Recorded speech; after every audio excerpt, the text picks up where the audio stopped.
Welcome to the deep dive. Today we're really getting into some fascinating alternate paths in the Avatar universe. Yeah, we're talking deleted scenes, storylines that got dropped, character ideas that, well, almost were, from both Avatar, The Last Airbender, and The Legends of Korra. It's always amazing to see this kind of stuff, isn't it? It really shows the creative process, all the twists and turns. Absolutely. And we're drawing a lot from this YouTube video, 10 deleted Avatar episodes by the channel Balance Cycle. Really interesting breakdown. Right. So if you've ever sat there wondering, what if about Avatar or Korra, this is definitely for you. Some of these might really surprise you. Yeah, even small changes, you think about it, they could have completely altered the feel of the show. Okay, where should we start? Let's kick off with Korra and Asami. There was this deleted bit pretty early on. Asami gives gifts to Bolin and Korra. We sort of see that. Right. The gift scene is there in the final cut, more or less. But the deleted part had Asami specifically talking to Korra about, quality girl time. She even mentions bringing care packages, with fancy skin creams and hair stuff.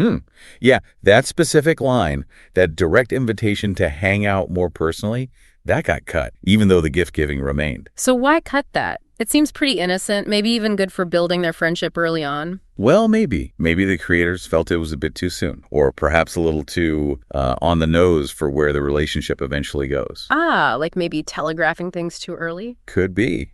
Or maybe they just wanted that bond to build more through, the action and the shared challenges first. Make it feel more organic. Pacing is always tricky. That makes sense. Okay, let's do a complete 180. Uncle Iroh. Oh boy. This one's a shocker for most fans, I think. Yeah, apparently the Iroh we know and love, the wise, tea-loving mentor, was originally meant to be just a strict military guy, just focused on training Zuko, nothing more. It's almost impossible to picture, isn't it? Like no leaves from the vine, no gentle wisdom, just drills and duty. Crazy. And it sounds like Aaron Ehasz, one of the writers, was really key in pushing Iroh towards the character. Thank goodness for that. Absolutely. So the big question is, how different would Zuko's story be with that Iroh? Oh, massively different, surely. Yeah, a strict, maybe cold Iroh might have just fueled Zuko's anger, his obsession. Maybe Zuko never finds the other path, or it takes him much, much longer. Right, that compassion Iroh showed, that constant belief in Zuko's potential for good. That was everything, wasn't it? It was the catalyst. Without it, Zuko's redemption arc,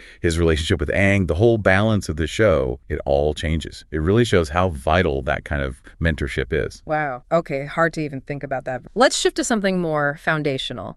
The Avatar spirit itself. Okay, so we know the story now, right? Rava, the spirit of light, fuses with Wan, the first Avatar. Right. But apparently, according to the Art of the Animated Series book, they considered another idea. Yeah, the idea was that the Avatar spirit wasn't Rava, but was actually the spirit of the Earth itself, embodied in a human.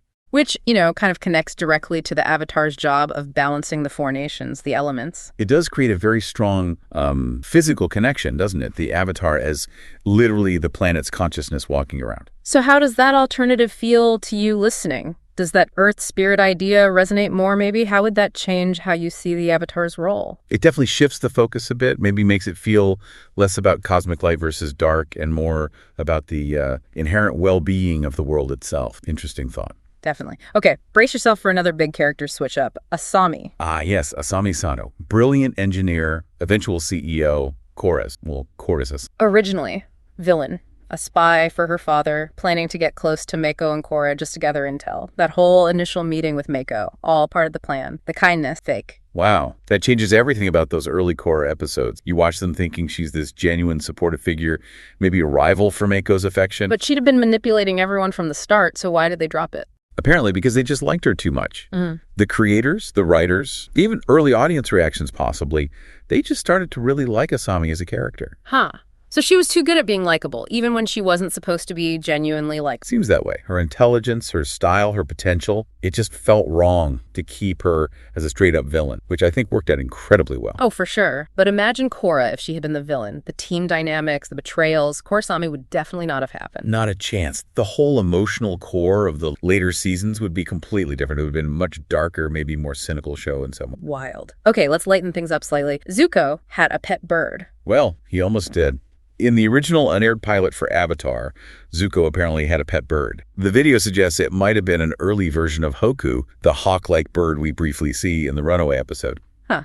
Just a small detail, but interesting. What kind of bird was it supposed to be? Doesn't say specifically, just a pet bird. But Maybe having something to care for, or just a silent companion, could have added a little something to early Zuko. Yeah, like maybe shown a hint of softness or just emphasized his isolation. It's a small thing, but sometimes those details add up. And they mentioned that Hoku showing up later might have been a little nod back to that original idea, a little Easter egg. Cool. Okay, shifting gears again, back to something a bit heavier. A deleted scene involving Aang and Gyatso. Right. This was apparently planned for season 2, when Aang is working on his chakras, dealing with all that emotional baggage. So the scene starts with Aang having this nice memory, right? Him and Gyatso on a sky bison, Gyatso's even airbending cake, which sounds delightful. Very Gyatso, but then... Then apparently the scene was supposed to cut sharply, jarringly, to show Gyatso as a skeleton. Oof. Yeah, that's intense. A really stark visual representation of Aang's trauma and loss, right in the middle of trying to find spiritual balance. Exactly. And the reason it was cut, pretty straightforward. Considered too dark, potentially too scary for the younger audience. Which makes sense. Avatar definitely dealt with heavy themes, loss, war, but that specific visual jump is pretty graphic. It highlights that balancing act, doesn't it? Telling a meaningful story versus, terrifying the kids. So if that had stayed in, how do you think it would have felt? Would it have deepened Aang's struggle or just been too much? It certainly would have hammered home the trauma. It might have made Aang's journey feel even heavier, maybe made his moments of joy feel even more hard-won. But yeah, it could have risked feeling tonally off, perhaps. Okay, prepare for maybe the wildest what-if of them all. The original concept for Avatar. Oh, this is the sci-fi one, right? Yes. Forgetting ancient fantasy worlds, Aang was initially envisioned as being from like a super advanced civilization 1,000 years in the past. With futuristic clothes, a high-tech staff. Yeah. And Momo wasn't a lemur bat. He was a robot monkey sidekick. A robot Momo. I can't even. And the present day, when Aang woke up, would have been more like the world we know. So this huge tech gap. That's a fundamentally different show, Yeah. completely. The themes would shift entirely, wouldn't they? Oh, yeah. Less about spiritual balance between nations, maybe more about lost technology, cycles of civilization, maybe the dangers of progress. Bending in a sci-fi context. Yeah. How would that even work? Would it be explained technologically? Or still spiritual? So many questions. It's fun to think about, but I'm glad they went the direction they did. Though a robot Momo kind of got that. Me too, actually. But yeah, very different vibe. Okay, back to something maybe a little more grounded. Sokka dancing. Ah, yes. During the headband episode, where Aang goes undercover at the Fire Nation school. That one. Apparently there was a planned scene, or maybe just a moment, of Sokka doing some kind of dance to a piece of music called Scarf Dance. And the music actually exists. You can find it online. Yep, the track is out there, but the scene itself got cut. The headband is already pretty funny, lots of fish out of water stuff for Aang, and Sokka trying to be the serious dad figure. So Ahsoka's scarf dance might have fit right in. Why cut it? Who knows? Could just be pacing, like we talked about before. Maybe it slowed things down, or maybe the joke just didn't land quite right in the edit. Sometimes funny ideas just don't make the final cut. Fair enough. Okay, now for a potentially huge plotline for Azula in 3. Azula. Yeah, this one's juicy. The plan was, apparently, for Ozai to arrange a marriage for her. Whoa! An arranged marriage for Azula. When would this have happened? After the invasion, maybe? Yeah, potentially around then. Think about it.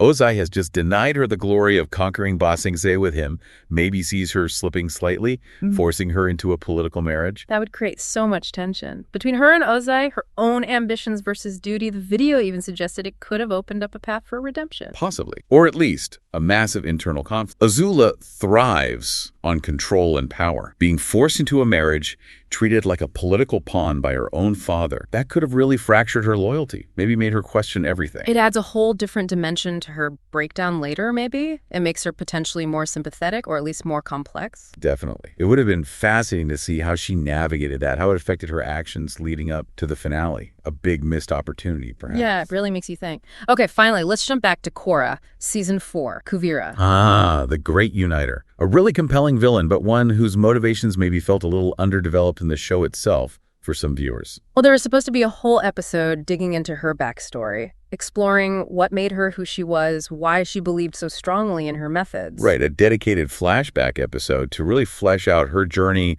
from, Suyin's protege to this authoritarian leader. But it got cut. Why? Budget cuts, apparently. Season 4 faced some financial constraints, and that backstory episode was one of the casualties. It got replaced by Remembrances, which was more of a clip show, with some character moments. Ah, okay. And the video notes that her backstory did eventually get explored, along with a kind of redemption arc, but in the comics that came out after the show ended. Which is great for fans who read the comics, but it means that context wasn't there for people just watching the show as it aired. So how important do you think that dedicated episode would have been within the season? Would it have significantly changed how people viewed Kuvira? I think it could have made a big difference, yeah. Understanding her motivations, her past traumas or experiences while watching her actions unfold could have added a lot of nuance. It might have made her feel less like just a power-hungry dictator and more like a tragic figure, perhaps. Context. So wrapping this up, we've gone through quite a journey of what-ifs here. From Iroh being a drill sergeant to Asami being a spy, robot Momo. Yeah, and the Avatar being the Earth Spirit, Azula's marriage, Kuvira's lost episode. It really shows how many different forms these stories could have taken. It really does. It kind of makes you appreciate the final versions more, in a way, but also leaves you wondering about those other paths. So for everyone listening, which of these changes intrigues you the most? Is there one you actually wish had made it in? Or are you glad things turned out the way they did? Yeah, it's fascinating to think about. It's a good reminder that creating these worlds we love is this complex process full of choices and abandoned ideas. Makes you wonder, doesn't it? What other huge what-ifs are out there for other stories, other universes that we just don't know about? Exact. Something to chew on until next time. Thanks for joining us on The Deep Dive.